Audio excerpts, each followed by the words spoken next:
नमस्कार, स्वागत है आप सभी का द इकोनॉमिस्ट में। तो कैसे हैं आप सब? आशा करता हूं कि आप सब बढ़िया हैं। तो चलिए शुरुआत करते हैं एक कोट के साथ। Education is not the learning of facts but the training of the mind to think. तो एल्बर्ट आइंस्टाइन के द्वारा ये बात कही गई है कि कुछ अगर सीखते हैं, अगर हम ये कहें कि एजुकेशन सिर्फ और सिर्फ यहाँ पर फैक्ट्स के बारे ही सीखना है, मतलब क्या फैक्ट्स क्या कहते हैं, मतलब किसी अगर देश के बारे में पढ़ना शुरू कर दिया, ओके तो इतने राज्य हैं, ओके तो बस इसके बाद में कितने डिस्ट्रिक्ट्स हैं, ज्यादा डिटेल में हम नहीं जा रहे, मतलब वही रटा रटा है चीज, अगर हम उसको कॉपी कर रहे हैं तो वो चीज नहीं है एजुकेशन। एजुकेशन का एक्चुअल मतलब होता है कि माइंड को डेवलप करना, माइंड को ट्रेन करना, कि सोच में डाल दे। ओके, एजुकेशन का मतलब है कि यहाँ पर एक साइंटिफिक टेम्पर जो है ना वो बच्चों का डेवलप हो, बच्चे क्वेश्चन करें तो ये चीज अगर ऐसे है तो ऐसे कैसे।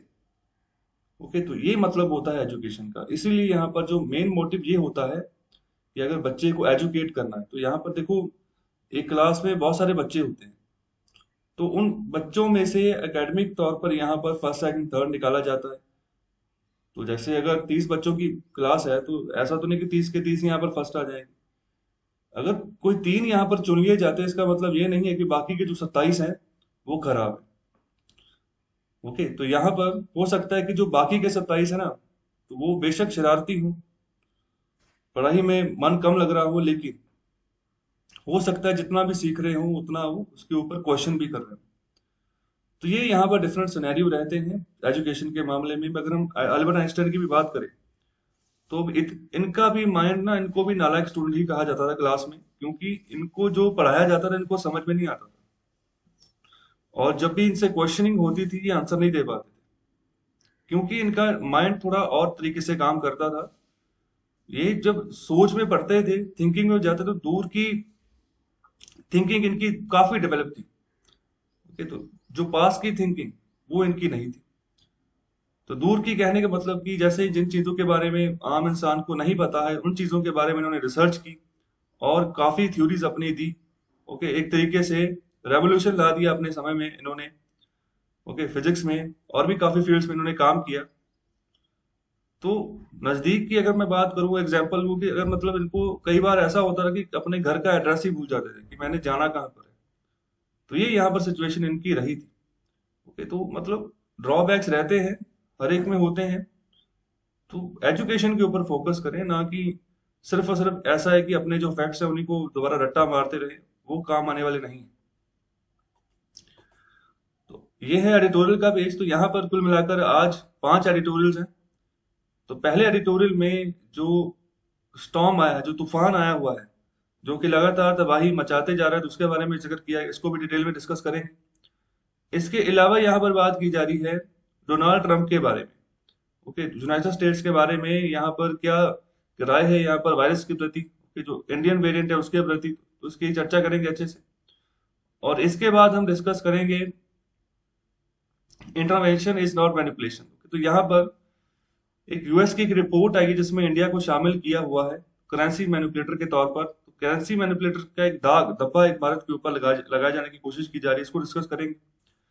और फिर बाद में यहाँ पर डिस्कस करेंगे हम ये पैंडेमिक वाला, अभी नए गरीब जो है पैदा कर रहा है पैंडेमिक, वो कौन से गरीब है उसके बारे में भी जो है चर्चा करेंगे अच्छे से। लास्ट में होगा यहाँ पर डिस्क्रिशनरी पावर, कि इनसे सावधान रहने की बात की जा रही है ऑथर के द्वारा। तो क्यों यहाँ पर डिस्क्रिशनरी पावर्स को इसके चलते सावधान करने की यहाँ पर कोशिश की जा रही है, तो इसको भी डिटेल में डिस्कस करेंगे। ओके, तो यहाँ पर करप्शन की बात की जा रही है। ओके, तो जो रिसर्च एनालिस्ट हैं उनकी अपनी अपनी थ्योरीज हैं डिस्क्रिशनरी पावर्स के रिगार्डिंग। जैसे कोई एक डीएम है, डीएम को ज्यादा पावर्स दे दोगे तो हो सकता है कि उसका दिमाग खराब हो जाए। ओके, तो उस तरीके से हो सकता है कि अपनी मनमानी ज्यादा करनी शुरू कर दे और करप्शन ज्यादा बढ़ जाएगी। तो ऐसे डिटेल में यहाँ डिस्कस किया गया, इसको भी अच्छे से जो डिटेल में हम पढ़ेंगे इस एडिटोरियल को। अभी पहले वाले से शुरुआत करते हैं। तो यहाँ पर बात करें तो build resilience into infrastructure more than just curbing emissions needed. तो यहाँ पर बात कर रहे हैं कि भारत का जो इंफ्रास्ट्रक्चर है, ओके, तो जैसे जैसे अभी क्लाइमेट चेंज के बारे में हम फोकस करते हैं, तो यहाँ पर बात करें कि सिर्फ और सिर्फ एमिशंस के बारे में ही मत सोचो कि जैसे अभी गाड़ियां वगैरह आ गए तो उसमें इमिशंस ज्यादा होते हैं, इसलिए यहाँ पर भारत सरकार इस तरीके से नीति बना रही है कि जो पुरानी गाड़ियां उनको छोड़िए, नई गाड़ियां खरीदिए, वो कम जो है एमिशन करती हैं, या फिर ईवी व्हीकल्स खरीदे, इसके ऊपर जोर दी जा रही है। तो ऑथर कह रहे हैं कि जो ऐसे तूफान वगैरह आ जाते हैं तो उसके लिए भी जो पर्याप्त संसाधन आपको जुटाने हैं उसके ऊपर भी फोकस करें। तो यहाँ पर शुरुआत में बात कर रहे हैं साइक्लोन तौकते के बारे में। तो ये तीसरा मेजर स्टॉर्म है हमारे देश को जिसने हिट किया है अभी पैंडेमिक के दौरान। ओके, तो पिछले 1.5 सालों के 1.5 साल के अंदर अंदर यहाँ पर 3 बार तूफान बड़े आ चुके हैं, तो उसमें से ये तीसरा तूफान है। और यहाँ पर second one on the west coast, मतलब जो अरेबियन सी से जो उठा है ना, दूसरा है ये। ओके, तो इससे पहले बे ऑफ बंगाल से यहाँ पर उठा है। ओके, तो यहाँ पर जो रिमाइंडर है बिल्कुल क्लियर है।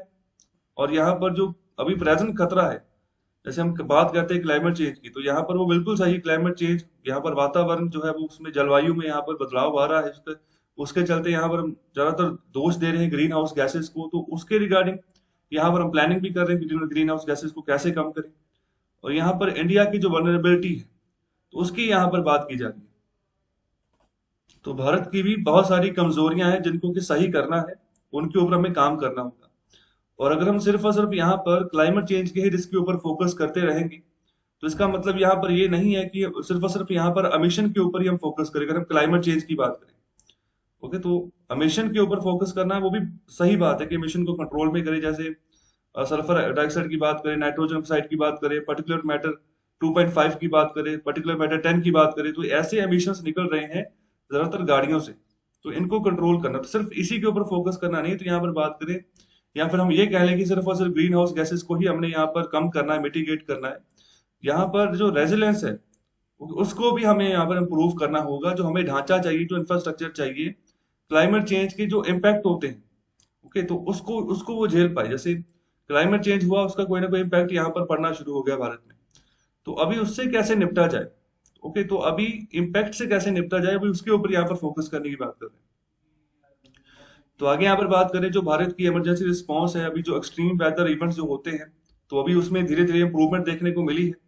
तो अभी एक एविडेंट यहाँ पर एक सबूत के तौर पर बात करें, जब अभी अगर जिंदगियों की जाने की अगर बात करें, जो अभी अगर जो तूफान आया है, तो अभी पिछले तूफानों के साथ कंपैरिजन करेंगे तो लॉस ऑफ लाइफ काफी कम हुआ है। वो तो यहाँ पर इसके सबूत जो है हमारे पर्याप्त तौर पर हमारे पास है। तो यहाँ पर जो फोकस है ना, तो यहाँ पर करें कि shift to building resilience into infrastructure. तो यहाँ पर जो रेजिलेंस मतलब कि जो आपकी इंफ्रास्ट्रक्चर डेवलपमेंट है इसके ऊपर होनी चाहिए, कि मतलब इस तरीके से संसाधन जुटाइए, इस तरीके से डेवलपमेंट कीजिए, अगर फ्यूचर में ऐसा तूफान आए, मतलब जो अभी भी आप में कमियां है ना, वो कमियां आने वाले समय में दूर हो जाए। ओके, तो जैसे जहां पर जो जो चीज चाहिए, जैसे कोई गाड़ी यहाँ पर लगानी, कोई बड़े शिप्स लगाने नेवी के, ओके, अगर कोई बड़ी बिल्डिंग जो है वो तबाह हो सकती है, तो उस तरीके से बिल्डिंग डिजाइन करें उस एरिया में, कि मतलब जैसा भी तूफान आए वहां से बचकर चले। जैसे जापान यहाँ पर फोकस करके चलता है, जापान में बहुत सारे तूफान आ चुके हैं, जो बहुत सारे भूचाल आते हैं, तो भूचाल से अक्सर बिल्डिंग्स उनकी टूट जाती थी। लेकिन धीरे धीरे उन्होंने सीखा, उन्होंने बिल्डिंग से भी ऐसी डिजाइन करनी शुरू कर दी कि जितना मर्जी लेवल का भूचाल आए तो बिल्डिंग्स जो है ना, तो फ्लेक्सिबल हो गई। वो जैसे एक रबर होती है, रबर फ्लेक्सिबल हो जाती है, बिल्कुल उसी तरीके से उनमें मटेरियल यूज किया हुआ है, ताकि जो कि क्रैक वगैरह ना आए और ना ही वो कोलैप्स करे। और आगे यहाँ पर बात कर रहे हैं कि यहाँ पर जो हमने जो चीजें पाई हैं, जो फ्रिक्वेंसी, उसमें भी यहाँ पर तेजी पाई जा रही है, और जो इंटेंसिटी है एक्सट्रीम इवेंट्स की, तो उसमें भी यहाँ पर तेजी पाई जा रही है। जैसे सूखा पड़ गया, ओके, जैसे अभी रेनफॉल पैटर्न में बदलाव आने शुरू हो गए। जैसे कई बार ऐसा होता है कि पिछले साल रेन ज्यादा आई, इस बार उसी इलाके में रेन बहुत कम हो गई। ओके, तो मतलब जिस तरीके से बाकी पूरे इंडिया में पैटर्न है रेनफॉल का, उसमें बदलाव आ रहा है धीरे धीरे करके। और इसके अलावा यहाँ पर फ्लड्स की बात करें, साइक्लोन्स की बात करें, तो इनके ऊपर इनके जो इवेंट्स हैं, इसमें यहाँ पर बढ़ोतरी देखने को मिल रही है लगातार। तो ये पिछले 15 सालों की बात करें, पिछले 15 सालों में तो ज्यादा ही यहाँ पर कुछ काम खराब होना शुरू हो गया। तो अभी एक एनालिसिस किया गया है by council of energy, environment and water. Okay, तो ये इंपॉर्टेंट है, इसका नाम याद रखें, इसके रिगार्डिंग क्वेश्चन पूछा जा सकता है प्रीलिम्स में भी। और आंसर जो मेंस में आंसर राइटिंग करोगे उसके रिगार्डिंग भी आप एग्जाम्पल दे सकते हैं, अगर एनवायरनमेंट के रिगार्डिंग या क्लाइमेट चेंज के रिगार्डिंग क्वेश्चन पूछा जाता है। तो ये स्टडी ने क्या फाइंड किया है, तो इन्होंने यहाँ पर एनालिसिस जो किया है, तो उन्होंने कहा है कि that every year 55 districts experience floods. तो हर साल यहाँ पर इतने जिलों में, भारत के इतने जिलों में यहाँ पर जो है बाढ़ आ जाती है। और दूसरा 79 डिस्ट्रिक्ट की बात करें कि एक्सट्रीम ड्राउट मतलब सूखा पड़ जाता है। देखो, एक और पानी ही पानी है और एक और पानी ही नहीं है। ओके, तो ये सिचुएशन रहती है भारत के अलग अलग इलाकों में, अलग अलग यहाँ पर डिस्ट्रिक्ट्स की, जिलों की बात कर रहे हैं। अच्छा, एक क्वेश्चन का आंसर करें, भारत में कुल कितने जिले हैं? ओके, तो उसका आंसर करें कमेंट बॉक्स में।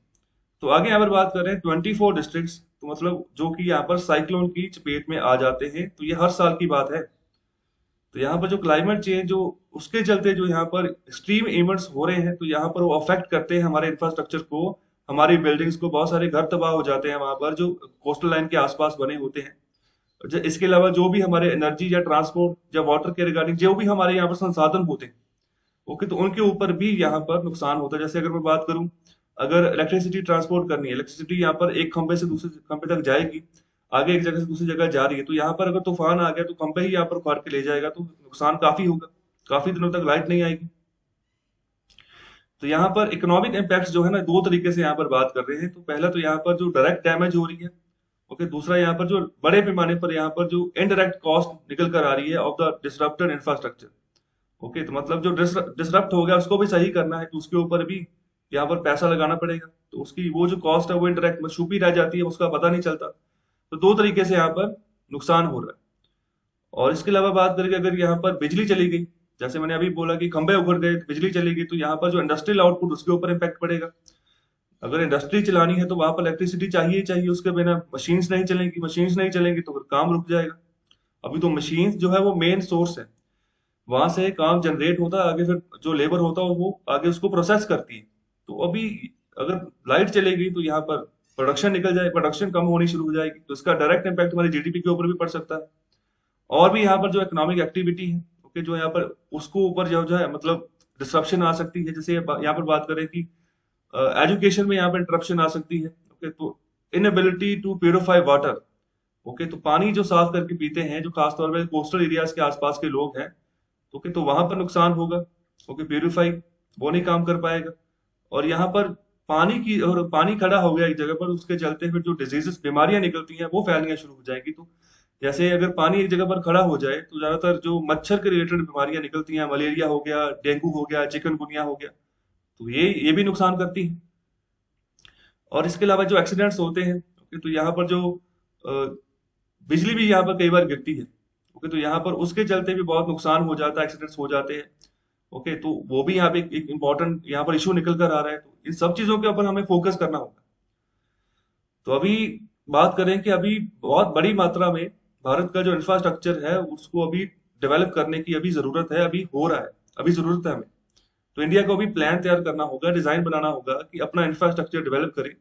ओके, तो रेजिलेंस बनाए, लचकीलापन यहाँ पर बने कि मतलब कि अगर तूफान आए भी तो हमारी बिल्डिंग्स को नुकसान ना हो। तो यहाँ पर अगर रेजिलेंट इंफ्रास्ट्रक्चर हम अगर बनाना चाह रहे हैं तो उसके लिए हमें यहाँ पर सिस्टमेटिक चेंजेस करनी होगी। जिसमें यहाँ पर सबसे पहली बात तो ये है कि जो डाटा है और जो इन्फॉर्मेशन है उसका असेस इम्प्रूव करना होगा, कि मतलब कि जैसे अगर आम इंसान की भी बात करें उसको भी पता चले कि पिछले बार का क्या सिनेरियो रहा है, अगर कोई किसी क्लाइमेट चेंज के चलते कोई इम्पैक्ट हमारे एरिया के आसपास हुआ है, तो वो आराम से एक आम इंसान भी उस डाटा को असेस कर सके, वो इन्फॉर्मेशन उसके पास रहे। तो अभी देखो, ये जो साइक्लोन ताउते है, ये 16 तारीख को ही गवर्नमेंट ऑफ इंडिया ने, मिनिस्ट्री ऑफ अर्थ साइंसेज ने एडवाइजरी जारी कर दी थी, गाइडलाइन जारी कर दी थी कि ये मतलब ये सब मेजर्स अपना लीजिए। लेकिन फिर भी देखो मतलब 5 से 10 15 लोगों की मृत्यु हुई है। ओके, तो मतलब ये लैक ऑफ इंफॉर्मेशन, जहां तक बातें नहीं पहुंची, तो सबको अभी दुरुस्त करने की जरूरत है। और यहाँ पर एनवायरमेंटल असेसमेंट, ठीक है, वो भी यहाँ पर होती रहनी चाहिए कि एनवायरमेंट के ऊपर क्या प्रभाव पड़ रहा है क्लाइमेट चेंज का, तो उसको ठीक भी लगातार हमने करना है, क्या प्रयास करें उसके ऊपर सोचना होगा। और यहाँ पर बात करें कि अच्छे डिजाइन और मटेरियल्स के ऊपर, अच्छी यहाँ पर स्ट्रक्चरल इंजीनियरिंग के ऊपर इन्वेस्टमेंट करें अच्छी खासी। और दूसरा यहाँ पर जो मैंडेटरी जो रेगुलेटरी कोड्स है ना, वो जारी की जाए बिल्डिंग्स के लिए कि क्या क्या मटेरियल्स आप यूज करोगे, किस तरीके से यूज करोगे, मतलब क्या क्वालिटी आपकी होनी चाहिए बिल्डिंग की। ऐसा नहीं कि जरा सा भूचाल आए और आपकी बिल्डिंग गिर जाए। तो उसके लिए यहाँ पर जो कुछ रेगुलेटरी कोड्स है ना वो दुरुस्त किए जाए। ओके, तो उसके ऊपर यहाँ पर फोकस करने की बात की जा रही है। और यहाँ पर फाइनेंशियल आउटलेस जो पैसा आप दे रहे हो उसको बढ़ाओ, उसकी अमाउंट बढ़ाओ।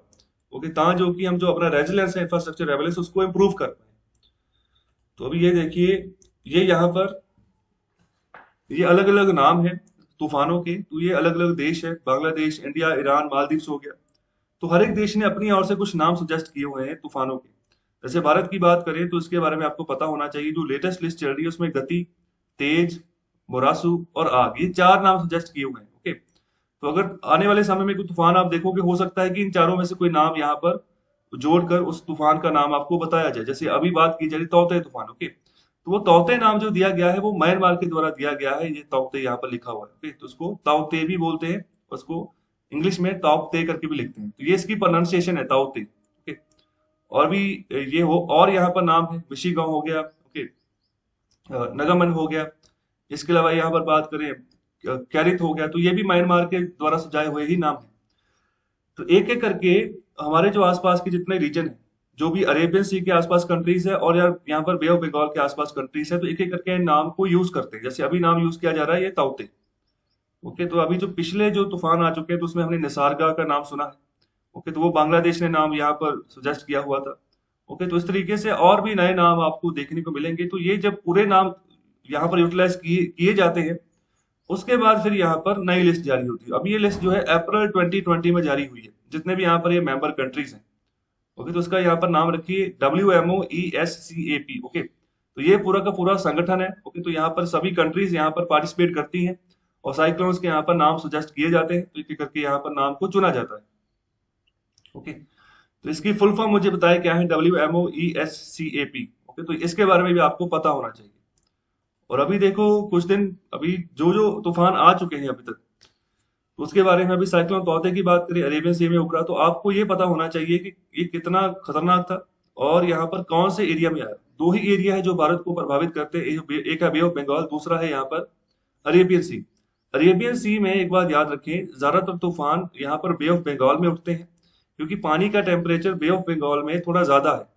जहां पर टेम्परेचर ज्यादा होगा वहां पर तूफान उठने के चांसेस ज्यादा रहते हैं। और अरेबियन सी में यहाँ पर थोड़ा ठंडा है ये। ओके, और यहाँ पर साइक्लोन्स काफी कम निकलते हैं बे ऑफ बंगाल के मुकाबले, ज्यादा नंबर जो निकलते हैं वो बे ऑफ बंगाल में ही निकलते हैं, ये बात ध्यान रखें। वो अलग बात है कि अभी का जो तूफान जिसकी हम बात कर रहे हैं, जो कि बहुत तबाही मचा रहा है, तो वो अरेबियन सी से निकला है। ओके, तो अभी इसको जो जिस कैटेगरी में रखा गया है वो है वेरी सेवर साइक्लोनिक स्टॉर्म। तो यहाँ पर जब वेरी सेवर की हम बात करें, इसका मतलब है इसकी कम से कम स्पीड जो है 150 किलोमीटर प्रति आवर के हिसाब से होगी, और इससे ज्यादा ही होगी। ओके, तो ये मतलब ध्यान रखें। दूसरा, यहाँ पर साइक्लोन निसार्गा की बात करें, जैसे मैंने बताया कि इसका नाम बांग्लादेश ने सजेस्ट किया था, और ये भी यहाँ पर निकला था मुंबई वाली साइड। तो मुंबई वाली साइड अगर हो गया तो अरेबियन सी की बात कर रहे हैं। साइक्लोन अम्फान की बात करें तो ये ओडिशा, वेस्ट बंगाल को यहाँ पर इम्पैक्ट कर रहा था, मतलब बे ऑफ बंगाल से निकला है। साइक्लोन केआर की बात करें, ये भी अरेबियन सी। इसके अलावा साइक्लोन महा की बात करें तो ये भी यहाँ पर गुजरात वाली साइड इम्पैक्ट कर रहा है, मतलब अरेबियन सी। साइक्लोन वायु की बात करें तो ये भी अरेबियन सी। साइक्लोन हिक्का की बात करें, अरेबियन सी। तो ये नाम याद रखें, मैच द फॉलोइंग में क्वेश्चन पूछा जा सकता है कि कौन सा साइक्लोन कहाँ से निकला है। साइक्लोन फानी की बात करें, अभी लास्ट टाइम काफी नाम था इसका, तो ये पहले भी 1998 के आसपास भी यहाँ पर आया था, तो अभी दोबारा आया है। ओके, तो अभी लेटेस्ट ये भी न्यूज में था। तो ये उड़ीसा वाली साइड बात करें तो मतलब ये बे ऑफ बंगाल से निकला है। BOB3। ओके, तो ये BOB का मतलब क्या है, बे ऑफ बंगाल। ओके, तो बे ऑफ बंगाल 3 की बात करें तो बे ऑफ बंगाल से निकलेगा। और साइक्लोन बुलबुल, ये कहाँ से उतरा, तो ये भी यहाँ पर बांग्लादेश वाली साइड, बे ऑफ बंगाल वाली साइड ही यहाँ पर ये उभरा था।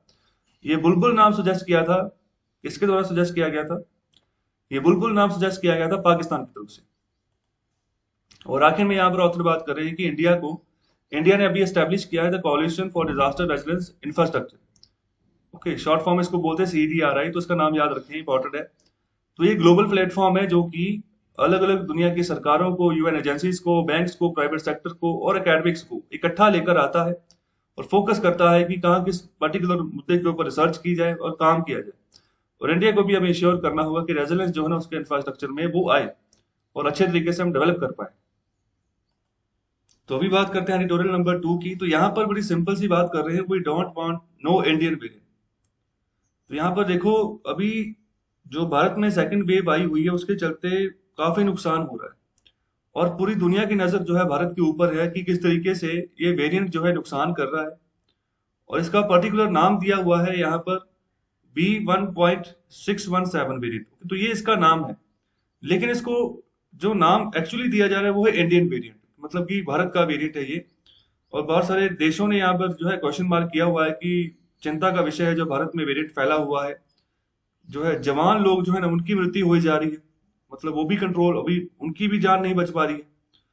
तो अभी देखो, शुरुआत यहाँ पर बात करें तो देखो, जब वायरस आया था पहली पिछले साल बात करें, जो फर्स्ट वेव निकली थी, पूरी दुनिया जब चपेट में आ गई, तो उस समय डोनाल्ड ट्रंप की सरकार थी अमेरिका में, और उन्होंने हमेशा यहाँ पर कभी भी इसको यहाँ पर कोविड 19 नहीं बोला, उसको हमेशा उन्होंने यहाँ पर चाइनीज वायरस बोला। ओके, चाइनीज मतलब कि पर्टिकुलर किसी रेस को संबोधित करते हुए उन्होंने यहाँ पर बात कही, ओके, जाति को, किसी देश के लोगों को, मतलब इनका वायरस है ये। ओके, तो अभी उनको पता था कि मैं क्यों यहाँ पर ऐसा नाम बोलूं। तो यहाँ पर जो एशियन अमेरिकन है, ठीक है, अभी ना वो भी ये इन्हीं लोगों की यहाँ पर जो पॉलिटिकल इररेस्पॉन्सिबिलिटी, उसका यहाँ पर जो ना बर्डन जो है, चोट जो है वो सह रहे हैं। ओके, तो जो अभी बहुत सारे यहाँ पर फॉर्मर प्रेसिडेंट के अभी भी डिवोटी हैं, उनके भक्त हैं, जो कि अभी भी बिलीव कर रहे हैं कि मतलब कि कुछ ना कुछ यहाँ पर जो नुकसान जो हमारे अमेरिका में हुआ है, इतने लोगों की अमेरिका में जान गई है, तो एक तरीके से यहाँ पर दुश्मन का एक्शन था। चाइना की बात कर रहे हैं यहाँ पर। ओके, तो अभी बदला कैसे लिया जा रहा है, जो यहाँ पर जो इंडिविजुअल्स हैं, चाइनीज जो इंडिविजुअल्स हैं, तो उनका यहाँ पर नुकसान किया जा रहा है, तो उनको यहाँ पर बात बाहर करने की भी बात कर रहे हैं कि अमेरिका से निकालो इनको।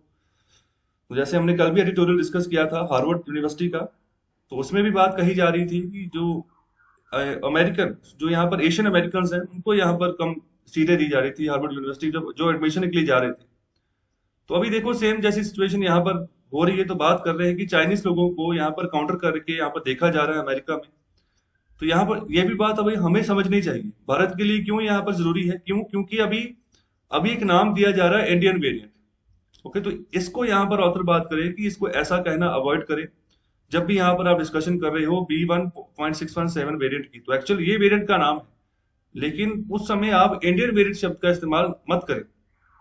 ओके, तो यहाँ पर जो कि पहली बार डिटेक्ट किया गया इंडिया में, और अभी ये पाया जा रहा है दुनिया के और भी पार्ट्स में, तो अगर जहां जहां भी दुनिया के पार्ट्स में फैलेगा, तो वहां पर एक ही बात बोली जाएगी, इंडियन वेरिएंट है। तो वहां पर अगर कोई माइनॉरिटी रह रही होगी हमारी, तो उनका नुकसान हो जाएगा।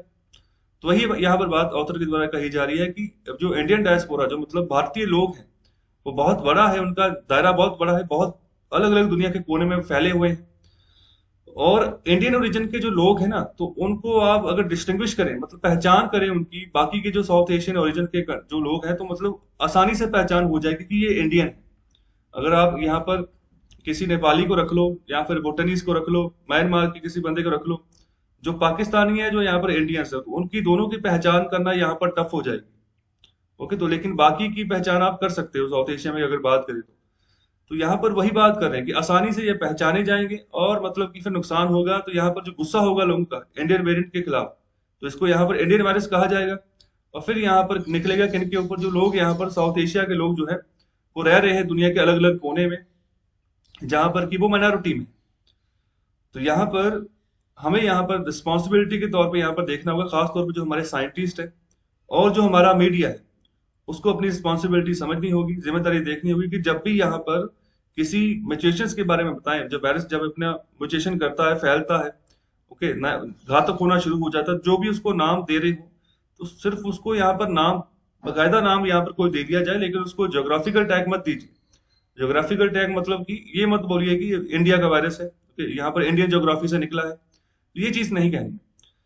तो अभी वही बात करें कि यहाँ पर कोई गारंटी नहीं है कि जो यहाँ पर वेरिएंट जो निकला है, तो यहाँ पर पर्टिकुलरली किसी एक ज्योग्राफी से ही यहाँ पर निकला होगा। यहाँ पर हम यहाँ पर बात कर रहे हैं कि इसी से निकला है, हो सकता है किसी और से निकला हो।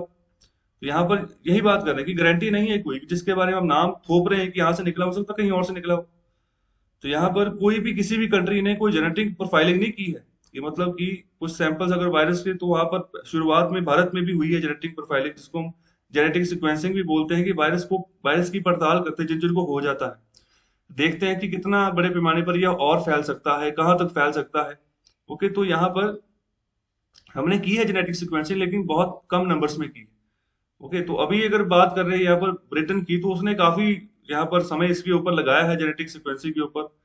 तो इससे भी पता चल जाता है कि वायरस फ्यूचर में कितना फैल सकता है, क्या क्या घातक, मतलब कितना घातक हो सकता है, उसके हिसाब से हम तैयारी कर लेते हैं। तो अभी उसी तरीके से यहाँ पर बात करें कि ये पॉसिबल है कि यहाँ पर जो ये वेरिएंट है, हो सकता है कि यहाँ पर ये ओरिजिनेट हुआ है ज्योग्राफी एक्स में, और यहाँ पर पहली बार ये डिटेक्ट हुआ है ज्योग्राफी वाई में। कहने का मतलब किसी और देश में ये शुरुआत उसकी हुई थी, लेकिन पहली बार पाया गया ये इंडिया में। ओके, तो ये यहाँ पर बात कर रहे हैं। ओके, तो अभी वही बात कर रहे हैं कि अभी कोई भी कंट्री रिस्पॉन्सिबिलिटी नहीं ले रही है किसी भी वेरिएंट के बारे में। अगर चाइना की भी बात कर लो ना, चाइना भी रिस्पॉन्सिबिलिटी नहीं ले रहा कि कोरोना वायरस की शुरुआत वहां से हुई है, वहां शहर से हुई है।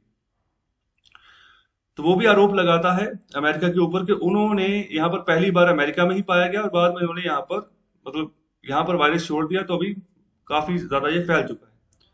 तो बिल्कुल यहाँ पर सोल्यूशन क्या दे रहे हैं, क्या कह रहे हैं, जैसे साइक्लोन्स के नाम आप देते हो, नाम रखते हो, जैसे मैंने अभी डिस्कशन की कि साइक्लोन्स के कितने कितने नाम कंट्री सुजेस्ट करती है, बिल्कुल उसी तरीके से वेरिएंट्स के नाम भी आप रख लो। ओके, तो यहाँ पर उसको आप इस तरीके से किसी देश के नाम से साथ जोड़कर आप ना चलें। दूसरी बात यहाँ पर ये भी कह रहे हैं कि जो अल्फा न्यूमेरिक नंबर, जैसे ये बात की जा रही है B1.617 की, ये भी याद रखना थोड़ा टफ हो जाता है ओके लोगों के लिए। तो आप सिंपल कोई नाम रख दो, प्रॉपर कोई नेम इसको दे दो। ओके, यहाँ पर जिससे कि समझ आ सके कि मतलब नाम भी याद रह सके कि ये यहाँ पर वायरस फैला हुआ है। ओके, इससे बचना है। तो यहाँ पर ज्योग्राफिकल टैग उसको मत दीजिए। तो यहाँ पर बेसिकली ये बात कही जा रही है ऑथर के द्वारा। तो आगे यहाँ पर बात करते हैं एडिटोरियल नंबर 3 की। तो यहाँ पर बात करें the pandemic's new poor, it's now much about pulling people out of poverty as stopping them from falling back into it.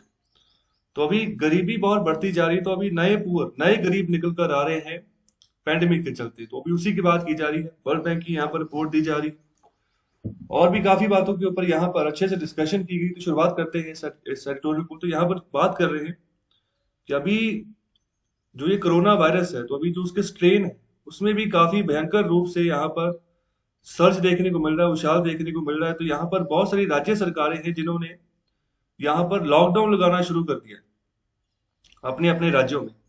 कहीं पर 15 दिनों का, कहीं कहीं पर यहाँ पर एक्सटेंशन की जा रही है, जहां जहां जिस जिस जैसे यहाँ पर बुरे हालत उसके हिसाब से। तो यहाँ पर पिछले साल की अगर बात करें तो उस समय यहाँ पर नेशन वाइड लॉकडाउन लगा था, पूरे देश में लगा था। तो यहाँ पर वो तब लगाया गया था जब वायरस अभी इतना नहीं फैला था भारत में, शुरुआती दिनों में लगा दिया गया। तो उस समय गवर्नमेंट ऑफ इंडिया को क्रिटिसाइज भी किया गया, यहाँ पर अक्यूज दोषी भी पाया गया कि यहाँ पर पहले से ही आपने ऐसे रिस्ट्रिक्शंस लगा दी, सारा कारोबार बंद कर दिया। तो अभी जो रिसेंट अभी जो कर्व लिए गए, अभी जो जिस तरीके से यहाँ पर स्टेप्स लिए गए सरकारों के द्वारा, तो वो तब किया गया जब अच्छे से फैल गया। ओके, जब अच्छे से वायरस फैल गया तब जाकर यहाँ पर जो है लॉकडाउन वगैरह स्टेट गवर्नमेंट्स के द्वारा इम्पोज किए गए।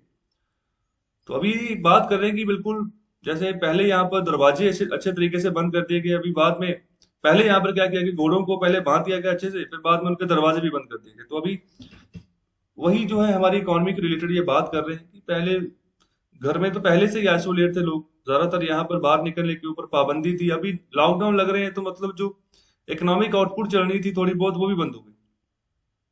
तो ये बात करें कि सबसे बुरा यहाँ पर ना सिनेरियो यहाँ पर सामने आ रहा है। तो यहाँ पर सबसे पहले तो बात ये है कि कोई क्लियर एविडेंस है ही नहीं, कोई सबूत है ही नहीं कि अगर जो हम लॉकडाउन लगा रहे हैं तो क्या उससे कुछ फायदा हो रहा है, यहाँ पर जो इन्फेक्शन की चेन है क्या वो टूट रही है। ओके, तो यहाँ पर ज्यादातर यही मान के चला जाता है कि अगर ऐसे लॉकडाउन लगते हैं तो यहाँ पर स्प्रेड रुक जाता है। तो क्या एक्चुअल में हो पा रहा है, तो ये क्वेश्चन मार्क किया जा रहा है। तो आगे यहाँ पर बात करें कि यहाँ पर कोई भी यहाँ पर ना अस्पष्टता नहीं, नो एम्बिग्युइटी, कि अगर इकोनॉमिक फॉल आउट हुआ है या नहीं हुआ। तो लॉकडाउन जब भी लगेगा इकोनॉमी गिरेगी ही गिरेगी। ओके, तो ये यहाँ पर स्पष्ट बात है, यहाँ पर कोई अस्पष्ट बात नहीं। तो यहाँ पर जैसे आगे यहाँ पर बात करें कि जो जिंदगियां हैं और यहाँ पर जो आजीविका है, उसमें जो यहाँ पर संबंध होता है वो टूट जाता है।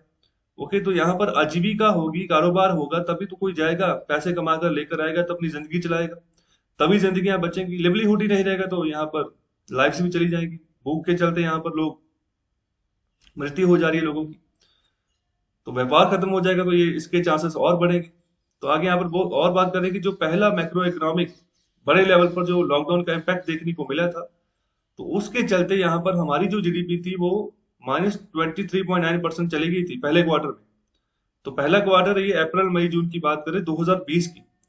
ओके, तो मार्च में लगता है लॉकडाउन, नेशनल लॉकडाउन, उसके बाद जीडीपी माइनस में चली गई। तो पहली बार इतिहास में, भारत के इकोनॉमिक इतिहास में ऐसा मंजर देखने को मिल रहा था। तो आगे यहाँ पर बात करें कि इकोनॉमी जो है, तो उसके जिस तरीके से यहाँ पर कॉन्ट्रैक्शन देखने को मिली, तो फिर भी यहाँ पर जब जैसे हम आगे बढ़े, जैसे अगला जो क्वार्टर आया, जैसे अभी अप्रैल मई जून पहला क्वार्टर गुजर गया, फिर आया जुलाई अगस्त सितंबर, जब दूसरे क्वार्टर का भी रिजल्ट आया तो तब भी यहाँ पर -7% भी हमारी इकोनॉमी थी। ओके, तो हालांकि इंप्रूवमेंट देखने को मिली धीरे धीरे, लेकिन मतलब इतने बड़े पैमाने पर फिर भी नहीं थी।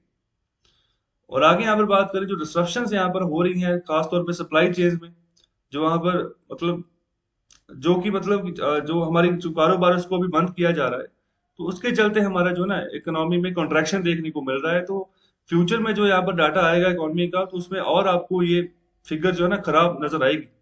जीडीपी की अगर हम बात करें, खासतौर पर हॉस्पिटैलिटी सेक्टर की बात करें, सिविल एविएशन की बात करें, तो हॉस्पिटैलिटी में जैसे रेस्टोरेंट्स होटल्स वगैरह आ गए, तो वो तो अभी तक खुले ही नहीं थे। जब से यहाँ पर पहला नेशनल लॉकडाउन लगा था तब से लेकर अब तक तो उसके ऊपर पाबंदी ही लगी हुई थी। टूरिज्म सेक्टर उसके उसके जो जिस हिसाब से टूरिज्म सेक्टर डेवलप होता है उसी तरीके से हॉस्पिटैलिटी सेक्टर चलता है। अगर कोई टूरिस्ट ही नहीं जाएगा एक जगह से दूसरी जगह, तो यहाँ पर होटल्स कैसे चलेंगे? ओके, तो इन सब चीजों के ऊपर अभी भी पाबंदी है। सिविल एविएशन, तो ये भी यहाँ पर लोग जो है सफर करना अभी पसंद नहीं कर रहे हैं हवाई जहाज का, तो यहाँ पर इसके चलते इन दोनों सेक्टर्स में अच्छा खासा जॉब लॉस हुआ है। ओके, तो खास तौर पे यहाँ पर इनफॉर्मल इकोनॉमी की बात करें जिनका तो कोई लेखा जोखा नहीं है। दो तरीके की इकोनॉमी को हम यहाँ पर कैटेगरीज करते हैं इनकी, एक होता है फॉर्मल, एक होता है इनफॉर्मल। एक का मतलब होता है ऑर्गेनाइज्ड, एक का मतलब होता है अनऑर्गेनाइज्ड। ऑर्गेनाइज्ड में हर एक चीज का डाटा रहता है कि कितने, अगर कोई भी इंस्टीट्यूट है, ओके, तो गवर्नमेंट से रजिस्टर्ड है, ओके, तो कितने एम्प्लॉयज काम करते हैं, कितनी सैलरीज है, तो सारा यहाँ पर ऑर्गेनाइज तरीके से काम चलता है। हर एक चीज की रिपोर्ट सरकार को रहती है। अनऑर्गेनाइज में ऐसा कुछ नहीं है। जितने भी यहाँ पर एम्प्लॉयज रखे हुए हैं, तो यहाँ पर कुछ भी डाटा नहीं है, पक्का डाटा नहीं है, क्या सैलरीज दे रहे हो, क्या उनको कोई बेनिफिट मिल रहा है, ऐसा कुछ है, ऐसा कुछ नहीं होता। तो इनफॉर्मल इकोनॉमी ही हमेशा जो है इम्पैक्ट होती है ज्यादातर। और यहाँ पर वो डिपेंड होते हैं सप्लाई चेन के ऊपर। जिस तरीके से इकोनॉमी में सप्लाई चेन चलता है उसी तरीके से इनफॉर्मल इकोनॉमी आगे काम करती है। ओके, तो अभी देखो, जैसे मैं एक जो आप खाने पीने का सामान देखते हो, जो सब्जी वगैरह देखते हो, तो वो तो एक जगह से दूसरी जगह पहले ट्रांसपोर्टेशन के तौर पर पहुंचेगी। ओके, तो यहाँ पर तो रास्ते में जब सप्लाई चेन के ऊपर बाधा आ जाएगी कि आपको मना ही कर दिया कि आप जो है अपनी गाड़ी लेकर एक शहर से दूसरे शहर नहीं जा सकते, तो फिर जहां तक वो सामान पहुंचना है तो वहां तक पहुंचेगा ही नहीं। फिर वहां पर जो लेबर खड़ी है, जिसको हम यहाँ पर इनफॉर्मल सेक्टर का हिस्सा मान रहे हैं, तो वो लेबर के पास काम ही नहीं होगा। ओके, तो फिर यहाँ पर जॉब लॉस है, तो फिर आजीविका कैसे चलेगी, तो जीवन कैसे चलेगा? तो यहाँ पर बहुत सारे हाउस होल्ड की यहाँ पर बात कर रहे हैं कि अभी जो अगर नया मिडिल क्लास यहाँ पर निकल कर आ रहा है यहाँ पर, जिसमें यहाँ पर वो अभी इतने काबिल भी नहीं है कि वो जो अभी मेडिकल एक्सपेंसेस है, जो यहाँ पर इनके खर्चे बढ़ रहे हैं, तो उनको वो यहाँ पर अडॉप्ट कर पाए, अगर कोई चीज अगर लेनी है तो उसको वो ले पाए। दूसरा यहाँ पर जॉब लॉस हो गया। ओके, तो यहाँ पर दो यहाँ पर सिनेरियो को फेल कर रहे हैं, तो फेस कर रहे हैं मिडिल क्लास वाले। तो यहाँ पर हाउस होल्ड बजट जो है ना, वो मतलब पूरी तरीके से यहाँ पर हिल गया है उनका। तो यहाँ पर आगे बात कर रहे हैं, जो इकोनॉमी जिस तरीके से यहाँ पर बढ़ रही है ना, तो यहाँ पर डर जो सता रहा है, सबसे बड़ा जो डर यहाँ पर सता रहा है, ये सब कुछ चलते हुए जो लॉकडाउन वगैरह लगाया जा रहा है, तो नए पुअर यहाँ पर इंडिया में निकल कर आ रहे हैं, नए गरीब। तो आगे यहाँ पर लास्ट अप्रैल की बात करें कि अभी जब कोविड-19 पैंडेमिक की बात करें, तो अभी उसके रिगार्डिंग ही बाद में यहाँ पर डाटा दिया गया वर्ल्ड बैंक के द्वारा, जिसमें एक एस्टिमेशन शुरुआती तौर पर लगाया गया कि पूरे दुनिया में अभी 40 मिलियन से ज्यादा जो है गरीब बन चुके हैं, जिनको यहाँ पर नए गरीब, मतलब कि 40 मिलियन लोग ऐसे हैं जो कि एक्सट्रीम पॉवर्टी में चले गए सन 2020 में, अलग अलग देशों में दुनिया के जहां पर भी लॉकडाउन वगैरह लगा। तो यहाँ पर वर्ल्ड बैंक और भी यहाँ पर कह रहा है कि यहाँ पर इकोनॉमिक एविडेंस, मतलब बहुत ज्यादा यहाँ पर भयंकर इकोनॉमिक एविडेंस यहाँ पर पाए जा रहे हैं, जिसके चलते इस साल की जो जनवरी है, ठीक है, उसके चलते भी यहाँ पर नुकसान होता हुआ नजर आ रहा है। तो यहाँ पर एस्टिमेशन यहाँ पर ये भी है कि यहाँ पर जो नए पुअर की जो गिनती है, ओके, तो यहाँ पर वो 119 मिलियन से लेकर 124 मिलियन तक यहाँ पर पहुंच सकती है। तो आप देख लो, मतलब कितने लोग जो है जिनको गरीबी की और मतलब जो धकेले गए। ओके, तो मतलब पैंडेमिक के चलते कितना नुकसान हो रहा है। और इसके अलावा बात करें कि तो 60% जो नए गरीब यहाँ पर पैदा होंगे वो साउथ एशिया में। तो साउथ एशिया में जो जो कंट्रीज आएंगी, भारत आएगा, नेपाल आएगा, पाकिस्तान आएगा, श्रीलंका आएगा, मालदीव्स आएगा, भूटान आएगा। ओके, तो ये सभी यहाँ पर साउथ एशिया की कंट्रीज है। म्यांमार जो है वो साउथ ईस्ट एशिया की कैटेगरी में चला जाता है। ओके, तो अभी देखो, अच्छा एक क्वेश्चन का आंसर करें, अफगानिस्तान जो है वो साउथ एशिया का पार्ट है या नहीं है? और आगे यहाँ पर बात कर रहे हैं कि अभी और यहाँ पर जो ना आगे यहाँ पर जो सिनेरियो जो है यहाँ पर बढ़ता हुआ नजर आएगा, अगर खास तौर हम बात करें इंडिया की। तो यहाँ पर ज्यादातर जो लोग अर्बन एरियाज में रह रहे हैं, तो यहाँ पर उनके ऊपर ज्यादा इम्पैक्ट देखने को मिलेगा। तो यहाँ पर बात करें कि 70 मिलियन के आसपास हमारे यहाँ पर माइग्रेंट्स हैं, जो यहाँ पर घूमते रहते हैं एक जगह से दूसरी जगह। ओके, तो वहां पर जो है ज्यादा इम्पैक्ट यहाँ पर देखने को मिला है, जो कि अभी अपनी शहरों से नौकरियां छोड़कर वापस अपने गांव की ओर वापस जा रहे हैं। और यहाँ पर हो सकता है साथ ही साथ यहाँ पर अपना वायरस भी लेकर जाएंगे और उसको भी आगे फैला देंगे। तो यहाँ पर स्थिति स्थिति जो है ना वो और बदतर नजर आएगी आने वाले समय में। तो आगे यहाँ पर बात करें स्लिप स्लाइड एंड कोलाइड, तो यहाँ पर अजीम प्रेमजी यूनिवर्सिटी की बात कर रहे हैं कि इनके द्वारा भी कुछ यहाँ पर सर्वेक्षण किया गया, जो इनके रिपोर्ट यहाँ इन्होंने बनाई है उसका नाम है state of the working India 2021। तो ये अजीम प्रेम जी कौन है? ये चेयरमैन रहे हैं विप्रो ग्रुप के, अभी इनके बेटे हैं। ओके, तो ये इनके द्वारा यहाँ पर इन यूनिवर्सिटी के द्वारा एक state of working India 2021 report यहाँ पर रिलीज की गई है, यहाँ पर इसी महीने की शुरुआत में। तो इस रिपोर्ट के हिसाब से यहाँ पर कहा जा रहा है कि यहाँ पर इकोनॉमिक फॉलोआउट पैंडेमिक के चलते यहाँ पर ना 230 मिलियन लोगों को यहाँ पर गरीबी में धकेल देगा। 230 मिलियन लोग।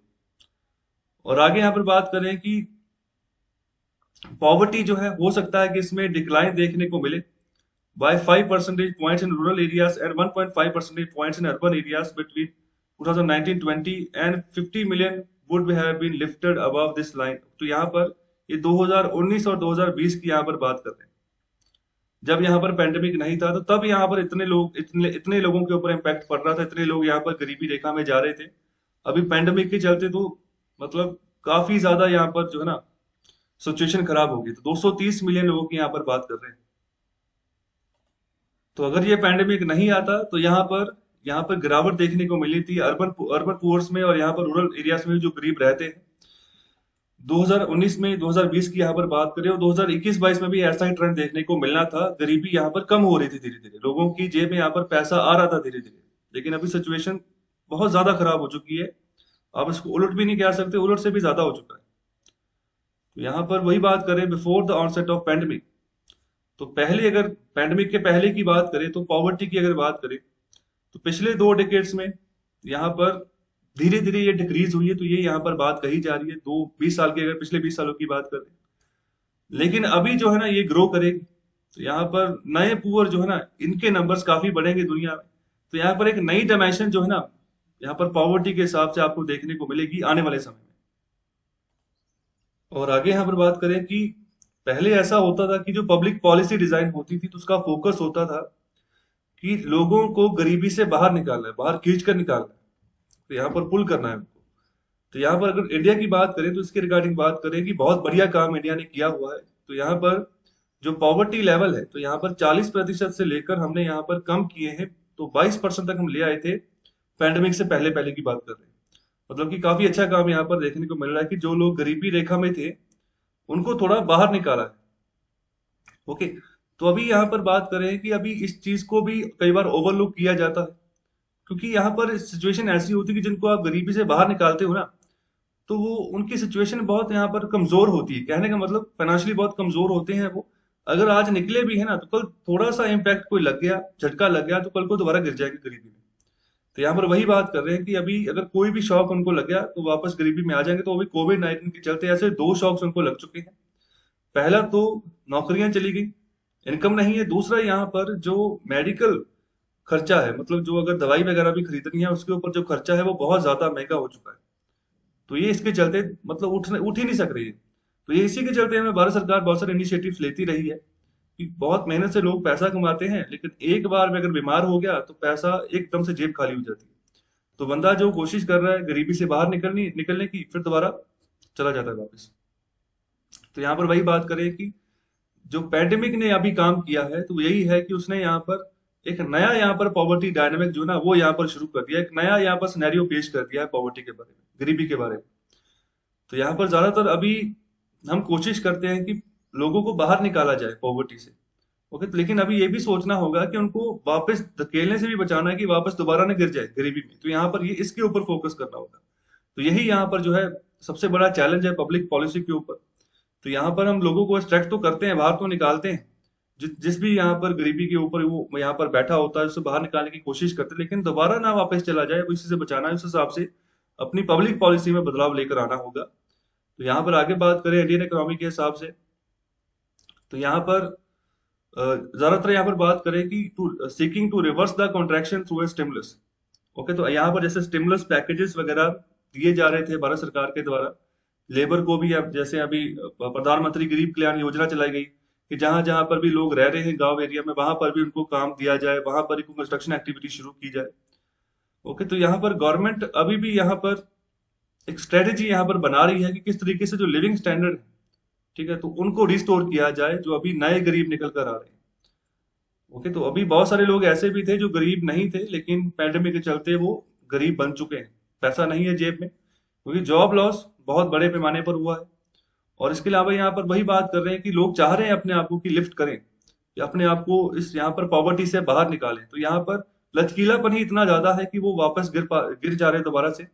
इकोनॉमी यहाँ पर साथ नहीं दे रही और पब्लिक पॉलिसी भी यहाँ पर साथ नहीं दे रही। तो यहाँ पर हमें एक मदद का हाथ बढ़ाना होगा उनके लिए और उनको गरीबी से बाहर निकालना होगा। और आगे यहाँ पर बात करें और मीडियम और लॉन्ग टर्म के हिसाब से बात करें, कुछ बिल्डिंग ब्लॉक्स यहाँ पर जो है जो कि हम यहाँ पर लगा सकते हैं। जैसे यहाँ पर कुछ स्कीम्स की बात करें, जैसे आयुष्मान भारत हो गया, तो इसमें ऐसा है स्कीम में, जिनको नहीं पता वो ऐसा है कि वो अपने आप को, इसका कार्ड बनता है आपका आयुष्मान भारत का, सरकारी हॉस्पिटल में जाए तो वहां पर पता करें कि जो वहां पर रिसेप्शन की विंडो है वो आपको बताएंगे कहाँ पर बन रहा है सरकारी हॉस्पिटल में। तो यहाँ पर बहुत कम सी फीस लगेगी, 20-30 रुपए की, और आपका एक कार्ड बन जाएगा। आपके पास आधार कार्ड होना चाहिए और इसमें ऐसा ही जितने भी फैमिली मेंबर हैं आपके घर में उन सबका बनेगा ये। और यहाँ पर 5 लाख तक का आपको बेनिफिट मिलेगा जो यहाँ पर गवर्नमेंट हॉस्पिटल्स हैं और दूसरे जो जो सरकार के साथ एफिलेटेड प्राइवेट हॉस्पिटल्स हैं, तो वो भी आप डाटा जो है सरकारी हॉस्पिटल से आपको पता चल जाएगा कि आपके एरिया में कौन कौन से हॉस्पिटल्स हैं जहां पर आपको फ्री इलाज मिल जाएगा आयुष्मान भारत के तहत। ओके, तो ये एक अच्छी बात मैं आपको बता रहा हूँ, इसको अगर नहीं बना है इसको बना सकते हैं आप। ओके, तो आगे यहाँ पर बात की जा रही है कि यहाँ पर जिसमें कि हेल्थ इंश्योरेंस की बात कर रहे हैं, जो कि 600 मिलियन इंडियंस को यहाँ पर दी जा रही है आयुष्मान भारत के तहत। यहाँ पर एक अच्छा स्टार्ट इसको कहा जा रहा है। तो बिल्कुल यहाँ पर इस तरीके से यहाँ पर जो प्रोग्राम्स है और भी, जैसे अगर ड्रिंकिंग वाटर की बात करें, यहाँ पर इलेक्ट्रिसिटी की बात करें, हाउसिंग की बात करें, तो यहाँ पर इसी तरीके से हम अगर आगे बढ़ेंगे तभी यहाँ पर ह्यूमन कैपिटल की जो कैपेसिटी है उसको हम आगे बढ़ा पाएंगे। ओके, तो अभी जैसे एक तरीके के ये क्वेश्चन का काम करेगा। ओके, जिससे जो भी इकोनॉमिक शॉक यहाँ पर लोगों को पहुंचा है उसे वो उभारने का काम करेगा। तो इनके ऊपर हमें फोकस करना होगा, दोबारा से देखना होगा। तो शॉर्ट रन की यहाँ पर बात करें, जैसे जैसे हम कैसे मिटिगेट करें ऐसी सिचुएशन को, तो अभी पिछले साल की भी यहाँ पर बात की जा रही है। तो जैसे अभी फ्री फूड ग्रेन आपने दिए और यहाँ पर कुछ पैसा भी लोगों के अकाउंट में ट्रांसफर किया, तो अभी इसके ऊपर हमें फोकस दोबारा से करना होगा। तो यहाँ पर भारत सरकार ने जो हमारा नेशनल फूड सिक्योरिटी एक्ट 2013 वाला, उसके तहत जो अलग अलग स्कीम चल रही है उसके चलते यहाँ पर एडिशनल फूड ग्रेन्स भारत सरकार दे रही है। पिछली बार भी दिया, इस साल भी दिया। तो यहाँ पर ऐसे ही यहाँ पर स्टेप धीरे धीरे लिए जा रहे हैं।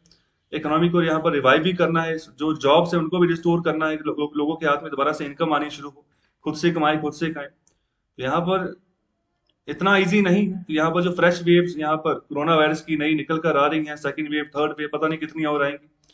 तो हमें यहाँ पर गवर्नमेंट ऑफ इंडिया को बिल्कुल सही तरीके से यहाँ पर ध्यान रख के चलना होगा। जिंदगी और जो आजीविका है इसमें सही तरीके से काम बने, सही तरीके से लोगों को यहाँ पर देख जो हम आगे बढ़े। तो यहाँ पर कोई भी यहाँ पर गलत स्टेप होता है तो बहुत ही विपत्तिपूर्ण हो सकता है, भयंकर हो सकता है हमारी जो गरीब लोग हैं उनके लिए, हमारे देश की जो इकोनॉमी है उसके लिए। और अभी हम बात करने जा रहे हैं एडिटोरियल नंबर 4 की। तो यहाँ पर बात करें foreign exchange policy, intervention is not manipulation. तो अभी क्या बात की जा रही है, किसमें इंटरवेंशन की बात की जा रही है, तो चर्चा करते हैं। तो अभी semi annual US treasury report आई है, हाल ही में अप्रैल में ये लॉन्च हुई है, जिसका नाम है macro economic and foreign exchange policies of major trading partners of United States. तो इसमें यहाँ पर जिस तरीके से जो बाकी कंट्रीज अपनी जो एक्सचेंज रेट पॉलिसी जिस तरीके से यहाँ पर काम करनी चाहिए, उसके ऊपर यहाँ पर अटेंशन दी गई है, मॉनिटरिंग की गई है यूएस के द्वारा कि किस तरीके से एक्सचेंज रेट को यहाँ पर चलाया जाता है अलग अलग डिफरेंट कंट्रीज के द्वारा। तो यहाँ पर इन कंट्रीज को एक तरीके से ना जो धब्बा लगाया वो ये लगाया है कि ये सभी कंट्रीज एक तरीके से करेंसी मैनिपुलेटर्स हैं। तो इंडिया को भी इस लिस्ट में डाल दिया गया है। ओके, तो इंडिया को लिस्ट में डाला है कि इंडिया भी करेंसी मैनिपुलेटर। पहले ये चाइना के ऊपर ज्यादा ब्लेम होता था जब डोनाल्ड ट्रंप की सरकार थी कि चाइना जो है करेंसी मैनिपुलेटर है, इतना बड़े ट्रेड वॉर वहां चलती रही यूएस चाइना के बीच में। ओके, तो उस समय भी यहाँ पर ये कहा गया, अभी इंडिया को भी ये कह रहे हैं कि इंडिया भी करेंसी मैनिपुलेटर है। तो करेंसी मैनिपुलेटर का मतलब यहाँ पर क्या है? तो यहाँ पर कुछ क्राइटेरिया इन्होंने रखे हैं किसी भी कंट्री को अगर यहाँ पर उसको ब्रांड करना है कि वो करेंसी मैनिपुलेटर है। ओके, तो यहाँ पर सबसे पहला जो क्राइटेरिया वो है कि फॉरेन एक्सचेंज इंफॉर्मेशन अगर यहाँ पर उस देश का सेंट्रल बैंक कर रहा है। ओके, तो यहाँ पर हो सकता है कि जो यूएस डॉलर है उनको बेच रहा है इंटरनेशनल मार्केट में, यहाँ पर यूएस डॉलर को खरीद रहा है आरबीआई। ओके, तो अगर मैं इंडिया के कंसर्न के हिसाब से अगर बात करूँ तो आरबीआई हमारा सेंट्रल बैंक है। तो यहाँ पर किसी भी तरीके की अगर इंटरवेंशन की गई आरबीआई के द्वारा। दूसरा यहाँ पर है करंट अकाउंट बैलेंस, मतलब कि ये करंट अकाउंट सरप्लस है या फिर करंट अकाउंट यहाँ पर डेफिसिट है, तो उसका हिसाब भी यहाँ पर यूएस देख रहा है। और तीसरा यहाँ पर बायलैटरल ट्रेड विद यूएस, तो यूएस के साथ कैसा यहाँ पर ट्रेड है, क्या उसमें करंट अकाउंट सरप्लस हो रहा है, डेफिसिट हो रहा है, यहाँ पर कितने बिलियन का डॉलर है, कितना डॉलर का यहाँ पर ट्रेड है। तो ये सब चीजें यहाँ पर देखता है यूएस। फिर जाकर यहाँ पर एक लिस्ट बनाई है जिसको कि इंडिया को भी ये कह रहा है कि करेंसी मैनिपुलेटर है। और अभी देखो करेंसी मैनिपुलेशन का यहाँ पर क्या मतलब है। करेंसी मैनिपुलेशन का मतलब ये है कि अगर भारत यहाँ पर ना चाहे तो अपना यहाँ पर जो एक्सपोर्टर्स हैं खासतौर पर अगर उनको यहाँ पर फायदा करवाना चाहे, तो यहाँ पर इस तरीके से इसको देखा जाता है कि अपनी करेंसी को ही यहाँ पर डिवैल्यूट कर दिया। जैसे आप देखो पिछले कुछ महीनों में जब से यहाँ पर मार्च 2020 से पैंडेमिक वायरस आया था तब से लेकर हमारी करेंसी काफी डिवैल्यूट हो रही थी। 72 से 73 सीधे 74 75 77 तक ये गई थी। अभी इस साल भी शुरुआती दिनों में यही देखने को मिल रहा है, 76 तक ये होकर आई है। ओके, तो इसीलिए चलते यहाँ पर ये कह रहा है यूएस, ये कह रहा है कि खुद से यहाँ पर ऐसे टैक्टिक्स इंडिया की तरफ से यूज किए जा रहे हैं जिसके चलते ये अपनी करेंसी को खुद डिवैल्यूट कर रहे हैं ताकि एक्सपोर्टर्स को यहाँ पर फायदा हो सके। ओके, तो यहाँ पर देखो एक्सपोर्टर अगर यहाँ पर जो भी ट्रेड करेगा डॉलर्स की टर्म में करेगा, तो पहले अगर $1 के प्रति उसको 72 मिल रहे थे, तो अभी अगर करेंसी को मैनिपुलेट करके 76 तक ले गए हैं, तो अभी उसी $1 के प्रति उसको 76 रुपीस मिलेंगे, तो एक्सपोर्टर को और ज्यादा फायदा हो गया। ओके, तो यहाँ पर ये सिनेरियो यहाँ पर बनता हुआ नजर आ रहा है। ओके, तो अभी ये तीन यहाँ पर क्राइटेरिया रखे हैं। तो अभी इंटरमेन जो है ना, जो भी इंटरवेंशन यहाँ पर इकोनॉमिक्स के द्वारा की जाती, तो यहाँ पर जो यूएस ट्रेजरी है, जैसे हमारा यहाँ पर फाइनेंस मिनिस्ट्री है वैसे वहां पर यूएस ट्रेजरी होता है। तो वो भी सभी इकोनॉमिक्स को यहाँ पर जज करके चलते हैं। जैसे कि यहाँ पर कितना यहाँ पर फॉरेन एक्सचेंज परचेज किया गया, यहाँ पर अगर पिछले 12 महीने के हिसाब से यहाँ पर बात की जाए, purchase forex on net of 6 out of the 12 months. Okay, 6 महीनों में यहाँ पर कितना मैक्सिमम परचेज किया गया। इसके अलावा क्या जितना थ्रेश होल्ड था सिर्फ वहां तक ये पहुंचे, थ्रेश होल्ड को यहाँ पर क्रॉस करके अगर यहाँ पर इंटरनेशनल मार्केट से डॉलर को खरीदा भी गया तो कितने पैमाने पर खरीदा गया। तो आगे यहाँ पर बात करिए, अगर कोई भी कंट्री इन तीनों क्राइटेरिया में अगर फॉलो करती है, फिर बाद में यहाँ पर उसके ऊपर ये स्पेशल मॉनिटरिंग बिठा देते हैं। स्पेशल मॉनिटरिंग में ये क्या करते हैं, सबसे पहले तो ये देखते हैं कि किस कंट्री का यहाँ पर करंट अकाउंट सरप्लस है, स्पेशली यूएस के साथ। ओके, तो यहाँ पर उसके हिसाब से उस कंट्री के ऊपर स्पेसिफिक फोकस करना शुरू कर देते हैं। ओके, तो कितना यहाँ पर फॉरेन एक्सचेंज रिजर्व बेचा गया, कितना यहाँ पर खरीदा गया। तो अभी देखो फॉरेन एक्सचेंज रिजर्व भारत का हाल ही में काफी बड़ा है। ओके, तो ये 592 बिलियन यूएस डॉलर तक के आसपास तक ये पहुंच गया है। तो यहाँ पर जो गोल्ड रखा होता हमने, यहाँ पर जो बाकी करेंसीज रखी होती है जैसे यूएस डॉलर हो गया, येन हो गया, पाउंड हो गया, यूरो हो गया, उन करेंसीज में भी यहाँ पर फ्लक्चुएशन होती है, उसके चलते भी यहाँ पर हमारा फॉरेन एक्सचेंज रिजर्व बढ़ जाता है। तो बहुत सारी चीजें यहाँ पर रहती है जिसके चलते फॉरेन एक्सचेंज रिजर्व हमारा बढ़ता जाता है। और आगे यहाँ पर बात कर रहे हैं, तो इस साल की रिपोर्ट में यहाँ पर कहा जा रहा है, तो यहाँ पर वियतनाम जो है वो स्विट्जरलैंड जो है, तो इनको यहाँ पर मोस्ट वास्ट कंट्रीज यहाँ पर कहा जा रहा है। ये जो मॉनिटरिंग लिस्ट अभी जारी की गई यूएस के द्वारा। तो इसके अलावा यहाँ पर और जो कंट्री जैसे चाइना हो गया, Japan, south Korea, Germany, Ireland, Italy, India, Malaysia, Singapore, Thailand, Mexico, तो ये सभी के सभी यहाँ पर ट्रेडिंग पार्टनर है यूएस के। तो यहाँ पर इनके ऊपर भी सभी जो है ना क्लोज अटेंशन इनको चाहिए। तो यहाँ पर इनकी करेंसीज के हिसाब से कि क्या ये अपनी करेंसीज को मैनिपुलेट तो नहीं कर रहे अगर यूएस के साथ ये व्यापार कर रहे हैं। तो यहाँ पर वही यहाँ पर क्वेश्चन करें कि is it a matter of concern that India happens to be in the list, मतलब या कोई ऐसा कोई मैटर कंसर्न है कि जिसके चलते आपने इंडिया को भी इस लिस्ट में डाल दिया। इंडिया का तो सिचुएशन ही यहाँ पर कुछ और थी। तो यहाँ पर आगे वही बात करिए, अगर क्लोज रीडिंग हम लेते हैं तो यहाँ पर पता चलता है कि यहाँ पर जो इंडिया के खिलाफ यहाँ पर जो केस बनाया जा रहा है ना कि यहाँ पर करेंसी मैनिपुलेशन का, तो यहाँ पर उसको अस्थिर कहा जा रहा है। मतलब इतनी स्टेबल यहाँ पर अप्रोच नहीं लगाई जा रही यूएस के द्वारा इंडिया के प्रति। तो इंडिया की अगर बात करें तो इंडिया में हाल ही में 2020 में करंट अकाउंट सरप्लस यहाँ पर हो गया था भारत का। करंट अकाउंट सरप्लस हमेशा तब होता है जब क्या होता है कि ज्यादातर हमारा इंपोर्ट कम हो जाए, उसके मुकाबले में एक्सपोर्ट राइज हो जाए। तो अगर हमारा एक्सपोर्ट कम हो जाए, इंपोर्ट राइज हो जाए, तो हम कहते हैं करंट अकाउंट डेफिसिट है। जैसे कि चाइना के साथ हमारा रहता है, चाइना के साथ हमेशा करंट अकाउंट हमारा डेफिसिट ही चलता है। वो चाइना एक्सपोर्ट ज्यादा करता है हमें, हम चाइना को यहाँ पर एक्सपोर्ट कम करते हैं, चाइना से ज्यादा हम इंपोर्ट करते हैं। ओके, तो यहाँ पर अभी यूएस के साथ यहाँ पर ना कुछ सिचुएशन कुछ और बनती जा रही है हमारी। अभी इसी के चलते बात कर रहे हैं कि अभी जब हमारे यहाँ पर इम्पोर्ट्स की डिक्लाइन हुआ है, शार्प डिक्लाइन हुआ है, वो यहाँ पर इसलिए हुआ है कि यहाँ पर डोमेस्टिक डिमांड बहुत कम होगी पैंडेमिक के चलते पिछले साल, जिसके चलते यहाँ दूसरा यहाँ पर रीजन बताया जाए कि सप्लाई चेन डिस्ट्रप्शन भी थी। ओके, पैंडेमिक के चलते। तो यहाँ पर इसीलिए यहाँ पर जो करंट अकाउंट सरप्लस की अगर बात करें 2020 की, तो यहाँ पर ये कोई ऐसा नहीं था कि हम यहाँ पर हमारा एक्सपोर्ट बढ़ गया। यहाँ तो ये बात हो रहा हमारी एक्सपोर्ट पॉलिसी इतनी जबरदस्त थी कि हमारे एक्सपोर्ट बहुत ज्यादा बढ़ गया, पिछले साल के मुकाबले एक्सपोर्ट बढ़ा, तो ये तो कुछ हुआ ही नहीं। ओके, तो मतलब ये तो था कि हमारी इकोनॉमी स्लो होगी, डोमेस्टिक इकोनॉमी में डिमांड यहाँ पर हुई नहीं, जिसके चलते इम्पोर्ट हमने कम कर दिया। हमने तो बहुत बड़े पैमाने पर हम क्रूड ऑयल खरीदते हैं, हमने वो भी नहीं खरीदा क्योंकि डिमांड ही नहीं थी यहाँ पर पिछले साल। दूसरी यहाँ पर बात करें जो बायलैटरल ट्रेड यहाँ पर यूएस के साथ है। ओके, तो वो डाटा क्या बता रहा है, वो डाटा बता रहा है कि यूएस जो है ना, उसके सामने यहाँ पर ट्रेड डेफिसिट है। तो यहाँ पर ट्रेड डेफिसिट मार्जिनली यहाँ पर इंडिया के विरुद्ध यहाँ पर यूएस का बढ़ा है, यूएस का ट्रेड डेफिसिट हुआ है इंडिया के प्रति। तो इसमें भी यहाँ पर थोड़ा चेंज देखने को मिला है। तो यहाँ पर हालांकि ये चेंज बहुत छोटा है। ओके, तो यहाँ पर अगर मर्चेंडाइज ट्रेड के हिसाब से हम बात करें तो मर्चेंडाइज यहाँ पर एक्सपोर्ट इंपोर्ट की हम बात करते हैं अक्सर। तो अगर इसकी ट्रेड के हिसाब से बात करें तो यूएस रिपोर्ट यहाँ पर कहती है कि इंडिया जो है ना, कि इंडिया जो अपने गुड्स के हिसाब से बात करे, दो चीजें होती है, एक होती है गुड्स, एक होती है सर्विसेज। ओके, तो दोनों की चीज के हिसाब से यहाँ पर टैक्सेस लगाती है भारत सरकार, जिसको हम कंबाइन करके बोलते हैं गुड्स एंड सर्विसेज टैक्स। तो यहाँ पर अभी सिर्फ गुड्स की बात करें, प्रोडक्ट्स की बात कर रहे हैं। तो यहाँ पर ये कह रहे हैं कि इंडिया का जो गुड्स के मामले में यहाँ पर ट्रेड सरप्लस है यूएस के साथ। ओके, तो यहाँ पर ये तो इन लाइन हम यहाँ पर मान रहे हैं। ओके, तो यहाँ पर ये एवरेज यहाँ पर लेवल चल रहा है 2014 से। ओके, तो यहाँ पर दूसरी और बात करें जो बायलैटरल ट्रेड इन सर्विसेज है, तो यहाँ पर सर्विसेज बैलेंस जो है तो ये भी इंप्रूव हुआ है यहाँ पर यूएस के प्रति Q4 फिजिकल ईयर 2020 के हिसाब से यहाँ पर बात कर रहे हैं। तो कहने का मतलब कि भारत का यहाँ पर एक्सपोर्ट बढ़ा है यूएस की ओर। ओके, तो यहाँ पर जितना भी यहाँ पर ट्रेड सरप्लस हुआ है, चाहे माइनर मात्रा में हुआ, तो इसी के चलते यहाँ पर यूएस को मतलब कंसर्न होना शुरू हो गया है। तो इसलिए यहाँ पर हमें डाल दिया है यहाँ पर अपनी जो करेंसी वॉच लिस्ट है उसमें।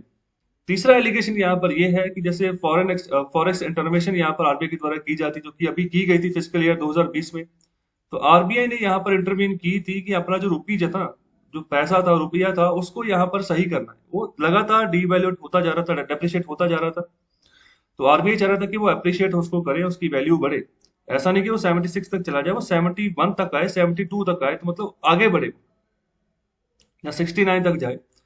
तो इसके लिए आरबीआई क्या करता है कि कई बार जो यूएस डॉलर काफी पड़े होते हैं रिजर्व में, तो उसको बेचना शुरू कर देता है जब यहाँ पर करेंसी को दोबारा से सही करना हो।